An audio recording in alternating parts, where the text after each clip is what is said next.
Assalamualaikum warahmatullahi wabarakatuh. Nawaitu ta'aluma wa ta'lim wa tuzakira wa tazkir wa naf'a wal intifa'a wal ifadata wal istifadah wal hassa ala tamassuki bi kitabillahi wa sunnati rasulihi wa da'a ilal huda wa dalalata alal khair ibtigo'a mardatihi wa sawabihi wa kurbi. Apa kabar anak-anakku sekalian, siswa dan siswi Madrasah Sanawiyah di kelas 8 yang saya cintai? Tentunya kamu masih tetap semangat belajar di pagi hari ini, terutama di pelajaran fikih. Kita akan bahas pelajaran selanjutnya dan saya berharap dan senantiasa berdoa kepada Allah Subhanahu wa taala. Mudah-mudahan kalian mencapai apa yang kalian inginkan sesuai dengan cita-cita kalian, dan Allah jadikan kalian orang-orang yang soleh dan solehah. Amin ya robbal alamin. Anak-anakku sekalian yang berbahagia, kemarin kita sudah bahas tentang mengkonsumsi makanan, minuman, dan kemudian dampak-dampak negatifnya. Kita bahas sekarang adalah tentang binatang yang halal, ya. Bahasan kita tentang binatang yang halal. Sekali lagi, bahasan kita adalah tentang binatang yang halal. Sekarang pengertian binatang yang halal. Apa binatang yang halal itu? Tentunya yang dimaksud dengan binatang yang halal adalah binatang yang boleh dimakan. Jadi binatang yang boleh dimakan itulah binatang yang halal menurut syariat Islam. Jadi ada kata menurut syariat Islam, bukan halal menurut kedokteran, tapi menurut syariat Islam. Nah, kemudian jenis-jenisnya apa saja binatang halal? Nah, binatang halal yang boleh dimakan secara umum dibagi kepada dua. Pertama, binatang halal yang hidup di air atau hidup di laut. Yang kedua, binatang yang halal yang hidup di darat. Dan itu yang akan kita bahas pada kesempatan kali ini. Anak-anakku sekalian yang berbahagia, binatang hidup yang hidup di air, baik air tawar maupun air laut. Nah, semua binatang yang hidup di laut atau air tawar dalam pengertiannya adalah halal. Jadi semua binatang yang hidup di laut atau air tawar adalah halal untuk dimakan. Hidupnya hanya di air saja, baik air laut maupun air tawar. Baik yang ditangkap atau yang ditemukan dalam keadaan mati. Jadi baik yang ditangkap, kalau ditangkap kan berarti masih hidup, atau kita nemuin udah ngambang dalam mati, nah itu binatangnya halal. Kecuali binatang tersebut mengandung ilat. Apa ilatnya? Racun, atau ilatnya membahayakan apa bagi kehidupan manusia itu sendiri.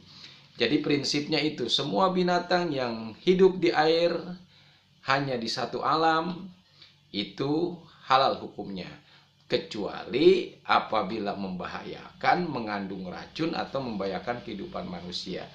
Nah, dalil yang menjelaskan tersebut, Allah Subhanahu wa taala berfirman dalam surat Al-Maidah ayat 96. A'udzu billahi minasyaitonir rajim. Bismillahirrahmanirrahim.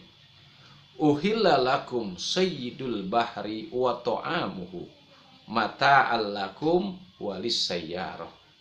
Dihalalkan bagimu, kata Allah, binatang buruan laut dan makanan yang berasal dari laut sebagai makanan yang lezat bagimu dan bagi orang-orang yang berada dalam perjalanan. Itu dalilnya kenapa binatang yang hidup di laut, umumnya ikan, ya, dan tidak membahayakan, itu dihalalkan oleh Allah, dan jelas Allah jelaskan dalam surat Al-Maidah ayat 96.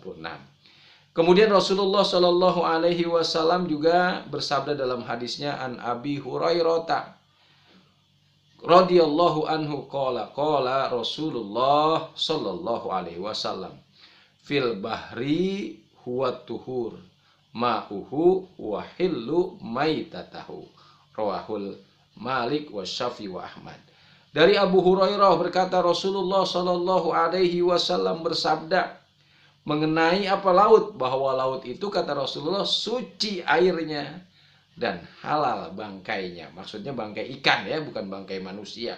Mereka manusia makanya dibuang di laut, bukan hidup di laut. Di hadis lain juga dijelaskan uhilat lana maitatani wadamani fa ammal maitatani as-samaku wal jarodu wa ammad damani fatihalu wal kabidu. Rawahu Daruqutni. Kata Rasulullah, dihalalkan bagi kita makan 2 macam bangkai dan 2 macam darah. Jadi ada 2 bangkai yang halal dan 2 darah yang halal. Apa? Pertama bangkai ikan, yang kedua bangkai belalang. Darah yang halal itu apa? Yaitu hati dan limpa, kata Rasulullah Shallallahu Alaihi Wasallam. Kemudian anak-anakku sekalian, yang kedua binatang yang halal, bagian kedua itu binatang yang hidup. Nah, binatang darat yang halal ini adalah pengertiannya tidak semua binatang darat itu halal. Beda dengan laut dan air tadi. Nah, tidak semua binatang darat itu halal, tetapi ada sebagian binatang yang haram menurut hukum Islam. Artinya binatang itu tidak boleh dimakan karena adanya larangan syara ya. Nah, binatang darat yang halal dimakan beberapa hal. Satu yang menjadi patokan yang halal, binatang ternak. Jadi binatang ternak yang halal itu binatang ternak. Apa misalnya? Kerbau diternakan, sapi, biasanya orang memburu sapi menjelang lebaran atau menjelang puasa. Kambing itu kalau hari raya Idul Fitri atau dibikin sate dan macam-macamnya. Onta kalau di gurun pasir, biri-biri sejenisnya, domba, rusa dan sejenisnya, itu binatang ternak. Bebek, ayam dan lain sebagainya itu binatang ternak, itu halal dimakan. Bagaimana firman Allah, uhillat lakum bahimatul an'am illa ma yutla alaikum. Kata Allah, dihalalkan bagimu binatang ternak kecuali ya yang akan dibacakan kepadamu. Nanti akan disebutkan dalam Quran binatang-binatang mana yang diharamkan oleh Allah. Kemudian yang kedua, binatang sejenis unggas itu halal.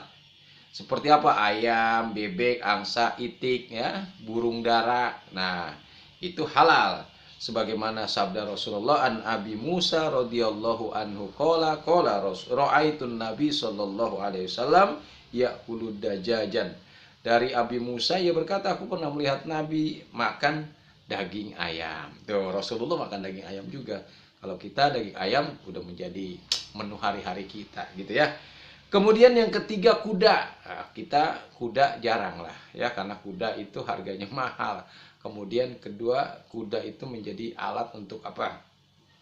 Mendapatkan ma'isyah.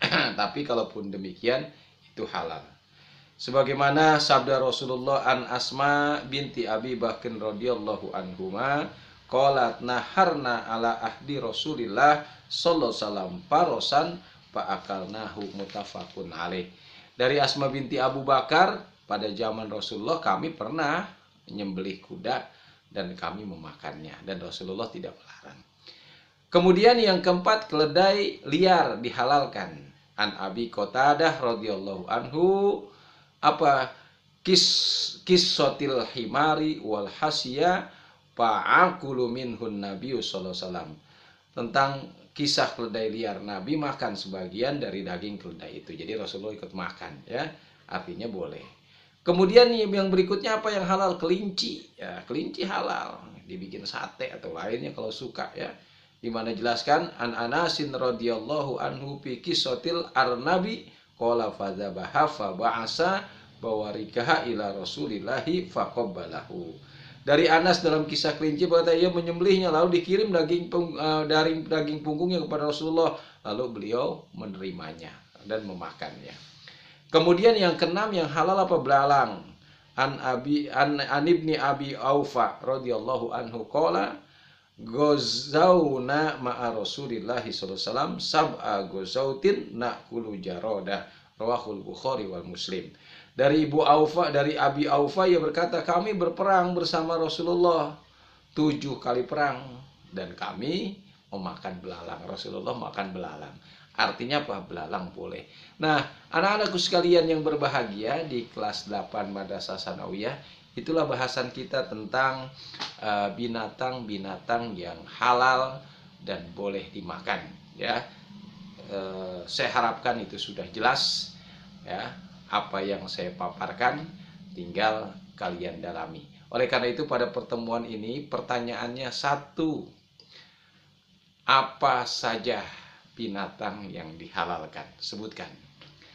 Kedua, tulis ayat Al-Quran yang membolehkan memakan binatang yang hidup di air atau air laut. Kemudian yang ketiga, sebutkan macam-macam binatang darat yang boleh dimakan. Mudah-mudahan tetap semangat belajarnya dan saya harapkan kalian bisa terus menjaga kesemangatan sampai apa-apa yang kalian cita-citakan dapat berhasil.